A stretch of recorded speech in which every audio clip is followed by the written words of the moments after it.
துலாம். துலாத்திற்கு 6க்கு அதிபதியாகிய குரு அஷ்டமத்தில் சஞ்சரிக்கவிருக்கிறார். இது ஒரு வகையில் நல்லதே. துலாத்திற்கு ராசிநாதனாகிய சுக்கிரனிற்கு பகை கிரகமாகவும் ருண ரோகாதிபதியாகவும் குரு வருவதால் அவர் 8ல் மறைவது 6ஆம் இடத்தின் கடன், நோய், எதிரி தொந்தரவுகளை சற்று குறைப்பார். 8ஆம் இடம் குருவின் இருப்பால் சுபத்துவம் அடைவதால் மறைமுக தனலாபம் உண்டு. கடந்த ஆண்டில் 7ஆம் இடத்தில் குரு இருந்தபொழுது வாழ்க்கை துணை, நண்பர்கள் மற்றும் தொழில் கூட்டாளிகளோடு உண்டான கருத்து முரண்பாடுகள் இப்பொழுது சற்று நீங்கி இருப்பது மனதிற்கு நிம்மதியை தருவதாக அமையும். அவர்களால் உங்களுக்கு பொருளாதார உதவி கிடைக்கும். 8ல் அமர்ந்த குரு 12ஆம் வீடாகிய கன்னியை 5ஆம் பார்வையாக பார்ப்பதால் சுப விரயங்கள் உண்டு. கேட்ட இடத்தில் பண உதவி கிடைக்கும். வெளியூர், வெளிநாடு செல்ல ஆசைப்பட்டவர்களுக்கு அதற்கான நேரம் இது.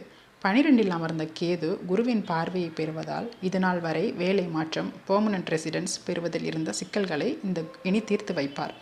ராசிக்கு 2ஆம் இடத்தை குரு பார்ப்பதால் பொருளாதார சிக்கல்கள் தீர்வதற்கான வழிவகை உண்டு. எனினும் குரு 6ஆம் அதிபதியாகி வாக்குஸ்தானத்தை பார்ப்பதால் பேச்சில் சற்று நிதானம் தேவை. வெகுளியாய் பேசிய வார்த்தைகளுக்கு கூட குடும்பத்தினர் சண்டையிடுவர். தேவை அறிந்து பேசவும். மறைமுக எதிர்ப்புகளை சந்திக்க நேரிடும். மேலும் தைரிய வீரிய ஸ்தானாதிபதியாகி குரு 8ல் மறைவது எதிலும் சற்று தைரிய குறைவையும் முயற்சி பலிதமின்மையும் உண்டாகும். இளைய சகோதர சகோதரிகளை வேலைக்காகவோ படிப்பிற்காகவோ பிரியக்கூடும். நீண்ட நாட்களாக செல்ல நினைத்த வெளியூர், வெளிநாட்டு சுற்றுலா பயணம் செல்ல முடியும். குரு தனது 9ஆம் பார்வையால் 4ஆம் இடத்தை பார்ப்பதால் மேற்படிப்பு படிப்பதற்கு விருப்பம் போல் சீட் கிடைக்கும். தாயின் உடல் நலனில் முன்னேற்றம் உண்டு.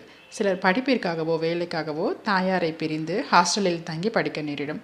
வெளிநாட்டில் இருப்பவர்களுக்கு அவ்வப்போது தாய்நாட்டிற்கு திரும்ப வேண்டிய சூழல் அல்லது ஏக்கம் ஏற்படும். துலாம் ராசியினர் இந்த குரு பயிற்சியில் பெரிய முதலீடுகளை தவிர்த்து தேவைக்கு ஏற்ப சுப விரயங்களை ஏற்படுத்திக் கொள்வது நல்லது. மொத்தத்தில் துலாம் ராசியினருக்கு முயற்சியால் முன்னேறும் காலம் இது.